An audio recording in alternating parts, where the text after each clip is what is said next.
Speech off. Hi guys, welcome back to my channel. So, round 2 for my January wrap-up. Sorry about my nasally voice. I'm sick again. The twins, my nieces got croup. So, I got some version of a cold. I don't think adults can get croup. But anyway. Suffice it to say that I fulfilled all the prompts for epistolary January, as well as Jeanette's reading challenge, Oshina's, and Chantel's. So I'm not going to go over the prompts. I was trying to do that in my last version of the wrap-up, and it was a lot. So, yeah. And I covered 4 out of my 5 roles for my TBR game. If you want to watch that, you can go watch that. I don't know the voice for it to go over everything, but I wanted to get my wrap-up done. So we're just going to do this. I'll tag the hosts for the readathon in the description. So first thing I read was 84 Charing Cross Road by Helene Hanff. It was a reread. I gave it 5 stars. I read it with Jen. She did a live on it. I didn't actually watch the live because I had family over on New Year's Day and I was busy, but I listened to it. I actually bought it this time. I'm happy to own it. I also reread the first 4 volumes of M. Lyon for the journal prompt. Well, I said I wasn't going to talk about prompts, and here I'm doing it anyway.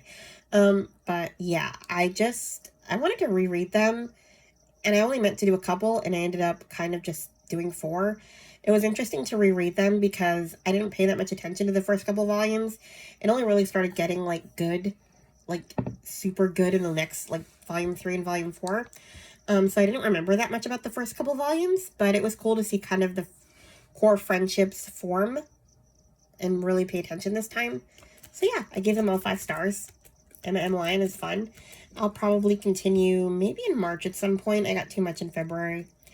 And then I read Letters from Rivka by Karen Hesse. I gave this 3 stars. I heard about this one from somebody on a middle grade March sprint last year. So basically we have a Jewish girl named Rivka. She chronicles her family's flight in Russia in 1919, and she must be left in Belgium because she gets sick. I forget what I think she can't grow hair or something, and they think she's, diseased because she had typhus or something, and her hair won't grow, and it's a whole thing. So the rest of the family has to go on without her, and she has to stay in Belgium. So it's her writing letters to her cousin about her experiences. It was okay. It was kind of boring. Anyway. And I reread Those Who Save Us by Jenna Bloom. This one had, I actually had it count for epistolary because it had interviews. You could hear the audio from the interviews that Trudy did. Trudy is a German, what is she?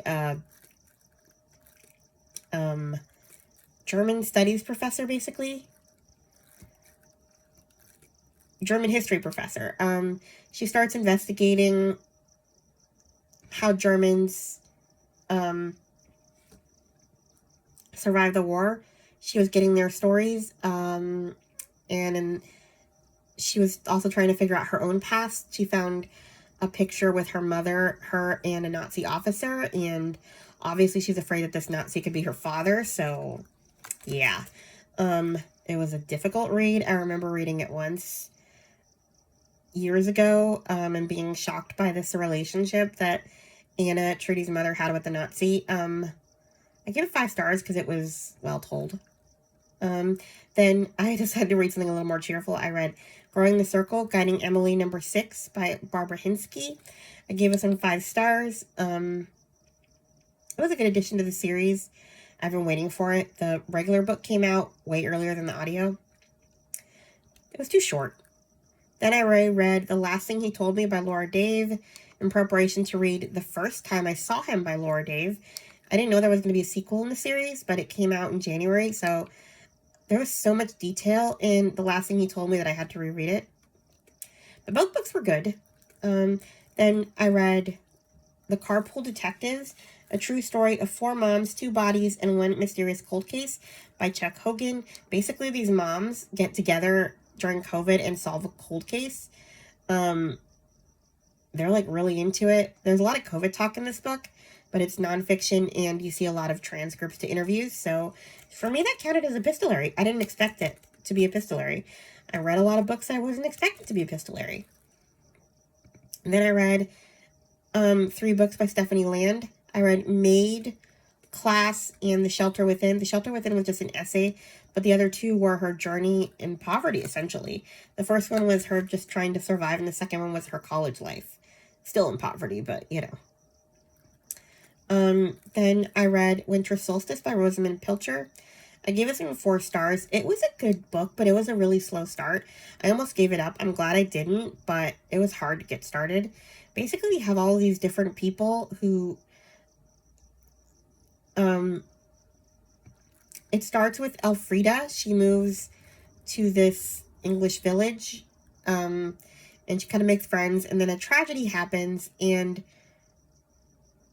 she and Oscar go to this like house in Scotland that he has, and some other people end up there too.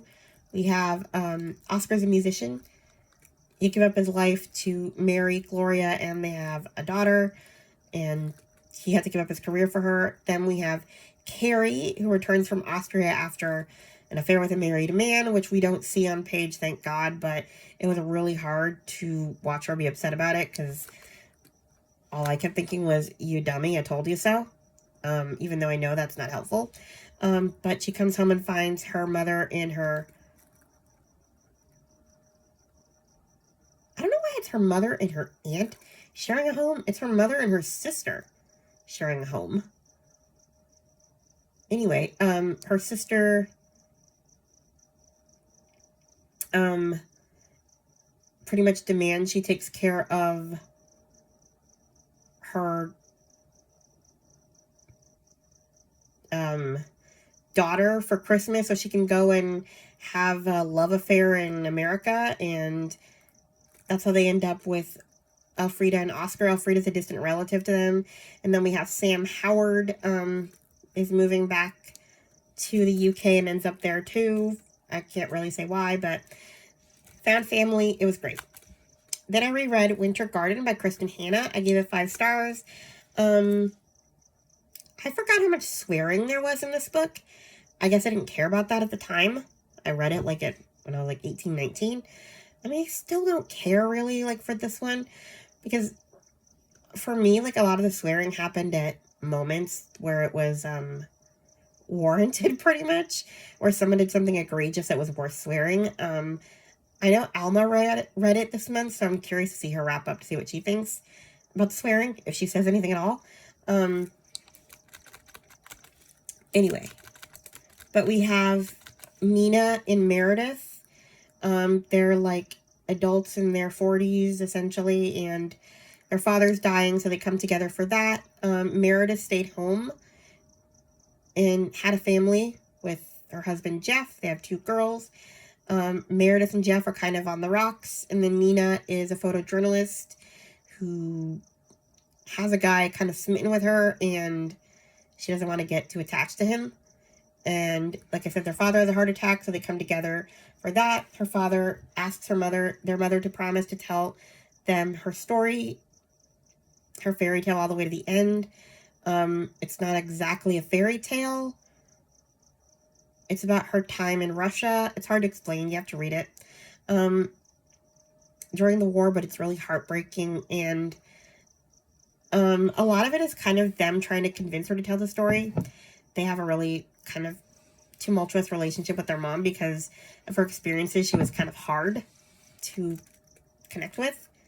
So, yeah. It was a great read. I loved rereading it again. Then I reread While We're Far Apart by Lynn Austen. I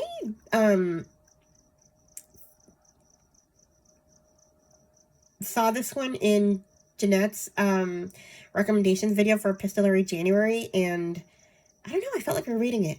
And I own it now it's the regular audiobook. the last time I read it, I listened to the one from Braille Institute. But Suzanne Torin narrates the regular audiobook, so that was fun. So we have 3 different people that this is told by.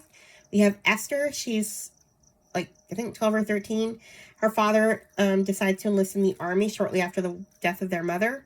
She has a little brother named Eddie, who doesn't speak after their father leaves. No one can take care of them. The grandmother is kind of a hoarder and depressed. And yeah, she's just not capable. And honestly, I was kind of on the grandma side when she pretty much like called him selfish for enlisting in the first place, because like, how do you do that? Like, you are so self-involved that you don't realize that your mom isn't coping and cannot take care of your children. You just expect a woman to just, sure, I'll do it, when they don't have anyone else but you because their mother's dead. Like, I couldn't stand him. Wait. Peter is the little brother's name. Eddie's the father. Who cares? Anyway, so Penny Goodrich, she's the grandparents' next door neighbor, and she's been in love with Eddie for years. And now that the wife is dead, she's swooping in to save the day, take care of his children, so that maybe he'll notice she exists. And she's what really brought the rating down. She's so nauseating in the early parts of the book. He goes, "Is there anything I can do before I go?" "Marry me," she thought wistfully. I mean, it's not exactly the line, but I was just like, barf. Can you get any more revolting? Like, don't be so obvious. It was bad. Anyway, then we have, so yeah, she takes care of the kids, and then we have the landlord, Mr. Mendel, who's Jewish, and he's waiting for word from his son, daughter-in-law, and granddaughter, who are in war-torn Hungary. So it's epistolary because there's letters from them.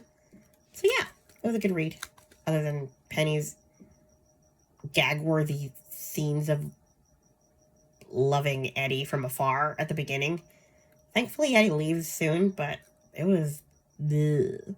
Anyway, then I DNF'd The Melancholy Life of Annie Astor by Scott Wilbanks. I heard about this one from Krista, and she said it was a little weird. I thought, let me just give it a chance, so I don't think she finished it either. She thought it was weird. So Annabelle Astor, she lives in San Francisco, and one day she basically, finds a Kansas wheat field from the 1890s in her backyard. Or garden, and she sees a mailbox and a letter in the mailbox, and the letter is from a school marm from the 1800s, so basically it's like letters back and forth through time. But the school marm is annoying, Annie's kind of weird, and the boy love interest is even weirder, so I couldn't do it. And we have The Examiner by Janice Hallett, 5 stars. Basically a bunch of kids or a bunch of young adults take an art master's program, and the person grading thinks that someone might be in danger or dead based on correspondences that he's looking through to grade them.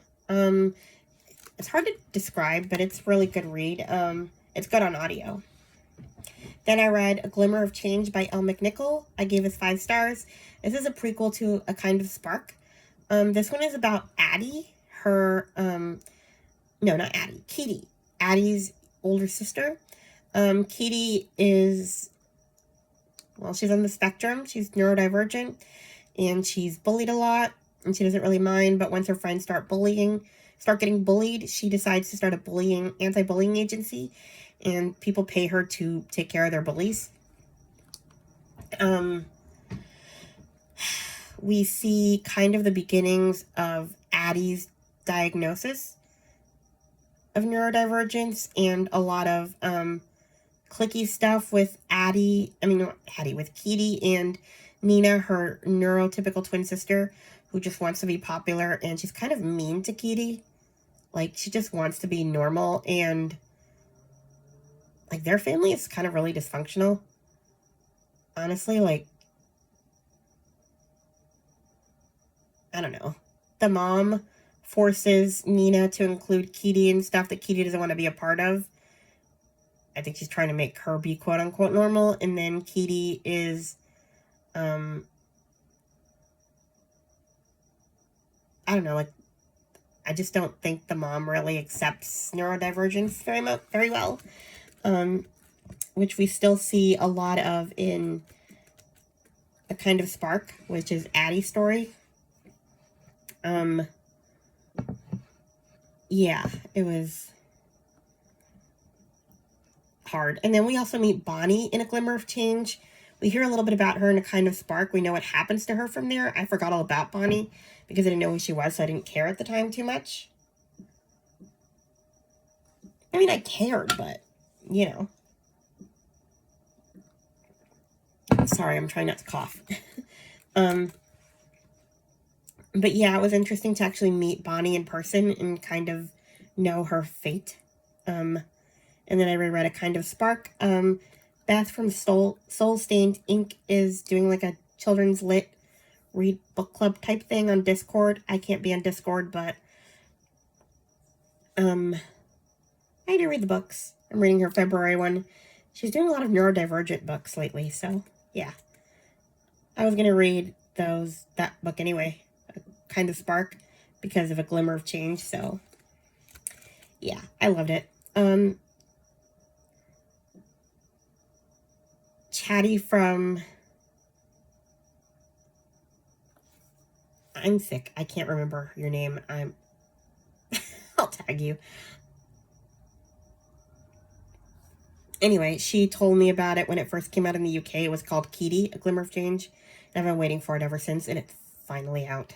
Anyway, then a couple books I did not like. We have A Life Once Dreamed by Rachel Fordham. I gave this one 2 stars.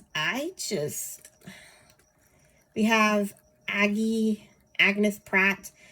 She runs away from home because of a secret, and she ends up in penance in the Dakota Territories, where she becomes a teacher.